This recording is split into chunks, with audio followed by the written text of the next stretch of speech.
আসসালামু আলাইকুম। বাংলাদেশ বেতার খুলনা খবর পড়ছি মোহাম্মদ জাহিদুল ইসলাম।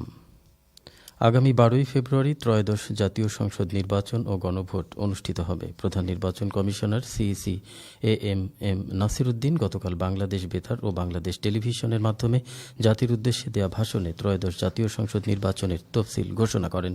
তফসিল অনুযায়ী 12ই ফেব্রুয়ারি দেশের 300 আসনে জাতীয় সংসদের সাধারণ নির্বাচন এবং একই সাথে জুলাই জাতীয় সনদ সংবিধান সংস্কার বাস্তবায়ন আদেশ 2025-এর উপর গণভোট অনুষ্ঠিত হবে।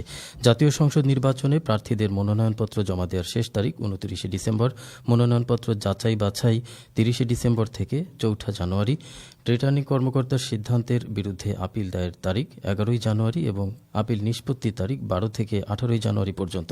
প্রার্থিতা প্রত্যাহারের শেষ তারিখ 20 জানুয়ারি এবং প্রতীক বরাদ্দ করা হবে 21 জানুয়ারি পর্যন্ত। নির্বাচনী প্রচারণা শুরু হবে 22 জানুয়ারি এবং প্রচারণা শেষ হবে 10 ফেব্রুয়ারি সকাল 7:30 এবং 12 ফেব্রুয়ারি সকাল 7:30 থেকে বিকেল 4:30 পর্যন্ত ভোট গ্রহণ চলবে। তথ্য ও সম্প্রচার মন্ত্রণালয়ের সচিব মাহবুবা ফারজানা বলেছেন, আইন হল বিধিবদ্ধ নিয়ম, অর্থাৎ লিখিত বা অলিখিত নিয়ম অথবা প্রথা। আমরা সংবিধান দ্বারা নিয়ন্ত্রিত, তাই সরকারি কর্মকর্তা কর্মচারীদের দাপ্তরিক কাজের ক্ষেত্রে আইন জানা অত্যাবশ্যক। তিনি গতকাল খুলনা সার্কিট হাউসের সম্মেলন কক্ষে মামলা পরিচালনায় সহায়ক আইন কানুন SF লেখার কৌশল এবং করণীয় বিষয়ক প্রশিক্ষণের উদ্বোধনকালে প্রধান অতিথি হিসেবে ভার্চুয়ালি যুক্ত হয়ে একথা বলেন। সচিব বলেন, সচেতন নাগরিক হিসেবে নিজের ও দপ্তরের প্রয়োজনে মামলা বিষয়ে জানতে হবে, সরকারি মামলা কিভাবে পরিচালনা করতে হবে এবং মামলার বাদী বিবাদীর ন্যায় বিচার ও ন্যায্যতা নিশ্চিত করতে প্রশাসনিক ট্রাইব্যুনাল বিধিমালা ও আইন সম্পর্কে জানা দরকার। তথ্য ও সম্প্রচার মন্ত্রণালয়ের অতিরিক্ত সচিব উন্নয়ন ড মোহাম্মদ আলতাফুল আলম, যুগ্ম সচিব মাহফুজা আক্তার, আইন কর্মকর্তা ও জেলা জজ মোহাম্মদ মাসুদ পারভেজ ও উপসচিব তসলিমা নূর হোসেন প্রশিক্ষণের সেশন পরিচালনা করেন। অতিরিক্ত জেলা প্রশাসক সার্বিক বিতান কুমার মণ্ডলের সভাপতিত্বে আঞ্চলিক তথ্য অফিসের উপপ্রধান তথ্য কর্মকর্তা, বিভাগীয় তথ্য অফিসের পরিচালক এবং বাংলাদেশ বেতার খুলনা ও বাংলাদেশ টেলিভিশন খুলনা, সাতক্ষীরা ও ঝিনাইদহ উপকেন্দ্রের কর্মকর্তাগণ সহ খুলনা বিভাগের 10 জেলার তথ্য অফিসারগণ এতে অংশগ্রহণ করেন। তথ্য ও সম্প্রচার মন্ত্রণালয় এর আয়োজন করে। আন্তঃধর্মীয় সম্প্রীতি বাস্তবতা ও করণীয় শীর্ষক এক আঞ্চলিক সংলাপ গতকাল Jessore RRF training and resource সেন্টারে অনুষ্ঠিত হয়। জেলা প্রশাসক মোহাম্মদ আশিক হাসান এতে প্রধান অতিথি এবং সহকারী কমিশনার ও এক্সিকিউটিভ ম্যাজিস্ট্রেট মোহাম্মদ আসিফউদ্দিন বিশেষ অতিথি ছিলেন। যশোর অঞ্চলের প্যান সমন্বয়কারীর সভাপতিত্বে যশোর অঞ্চলের 4টি জেলার 9টি উপজেলার বাঘারপাড়া, কেশবপুর, অভয়নগর, মনিরামপুর, কুষ্টিয়া সদর, ঝিনাইদহ সদর, মেহেরপুরের গাংনী ও মুজিবনগর উপজেলার PFG এবং YPAG সদস্য, ইয়ুথ এন্ডিং হাঙ্গারের সদস্য, বিভিন্ন ধর্মের ধর্মীয় নেতা, সাংবাদিক, সুশীল সমাজের প্রতিনিধিগণ ও দি হাঙ্গার প্রজেক্টের কর্মীবৃন্দ এ সময় উপস্থিত ছিলেন। Sharing lead remediation outcomes engaging communities and stockholders for a lead free future শীর্ষক এক সচেতনতামূলক অনুষ্ঠান গতকাল খুলনার Labanchora society of social reform school প্রাঙ্গণে অনুষ্ঠিত হয়। অনুষ্ঠানে বক্তারা বলেন, সুস্থ জীবনযাপনের জন্য সীসা দূষণ প্রতিরোধ গড়ে তুলতে হবে। সীসা দূষণমুক্ত করা কেবল সরকারের কাজ নয়, বরং সকলের সম্মিলিত সচেতনতা প্রয়োজন, যা আগামী প্রজন্মকে এর ক্ষতিকর প্রভাব থেকে রক্ষা করবে। খুলনা বিশ্ববিদ্যালয়ের অধ্যাপক ড আবদুল্লাহ হারুন চৌধুরীর সভাপতিত্বে খুলনা পরিবেশ অধিদপ্তরের সিনিয়র কেমিস্ট তানভীর হায়দার ও স্বাস্থ্য দপ্তরের সহকারী প্রধান মোহাম্মদ জোবায়ের হোসেন সহ সংশ্লিষ্টরা এ সময় উপস্থিত ছিলেন।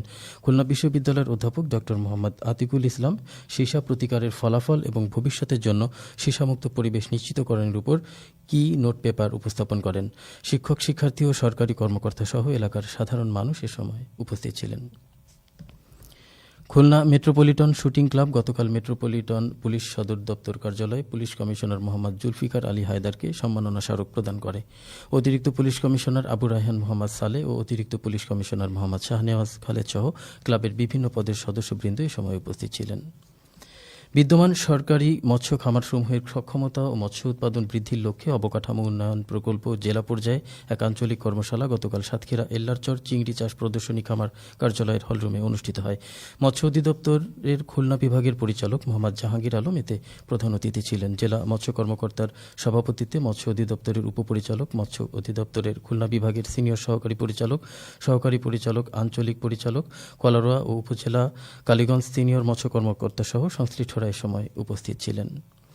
আম ও ধান চাষিদের এক বার্ষিক কৃষক সভা গতকাল সাতক্ষীরা শহরের পারকুকলিতে অনুষ্ঠিত হয়। সভায় কৃষকদের আধুনিক প্রযুক্তি, উৎপাদন বৃদ্ধি, রোগবালাই নিয়ন্ত্রণ ও সঠিক বাজার ব্যবস্থাপনা বিষয়ে বিস্তারিত আলোচনা করা হয়। এছাড়া সভায় কৃষকরা মাঠ পর্যায়ে সমস্যা তুলে ধরেন এবং প্রযুক্তি নির্ভর চাষাবাদে আগ্রহ প্রকাশ করেন।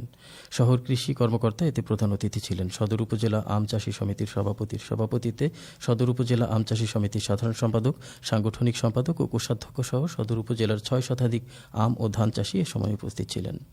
খেলার খবর ফুটবল। জাতীয় নাগরিক পার্টি এনসিপি আয়োজিত সাতক্ষীরা সদর উপজেলার লাপসা ফুটবল ময়দানে 8 দলীয় জুলাই শহীদ স্মৃতি ফুটবল টুর্নামেন্ট 2025-এর গতকালের উদ্বোধনী খেলায় বাঁশদোহা ইউনিয়ন 1-0 গোলে পল্লী ইউনিয়নকে পরাজিত করেছে। ক্রিকেট। খুলনা জেলা স্টেডিয়ামে দ্বিতীয় বিভাগ ক্রিকেট লিগের গতকালের খেলায় আইএন স্পোর্টিং ক্লাব 1 উইকেটে শতরূপা ওয়ারিয়র্স ক্রিকেট ক্লাবকে পরাজিত করেছে। শতরূপা ওয়ারিয়র্স ক্রিকেট ক্লাব প্রথমে ব্যাট করে 47 ওভার 3 বলে সবকটি উইকেট হারিয়ে 219 রান সংগ্রহ করে। জবাবে আইএন স্পোর্টিং ক্লাব 39 ওভার 3 বলে 9 উইকেটে 221 রান করে জয়ের লক্ষ্যে পৌঁছে যায়। সবশেষে আবহাওয়া। আজ বেলা 1টা পর্যন্ত পূর্বাভাসে বলা হয়েছে অভ্যন্তরীণ নদীবন্দরগুলোর জন্য কোনো সতর্কবাণী নেই এবং কোনো সংকেত দেখাতে হবে না। খবর শেষ হলো। আমাদের পরবর্তী খবর প্রচারিত হবে দুপুর 12টা 10 মিনিটে বাংলায়।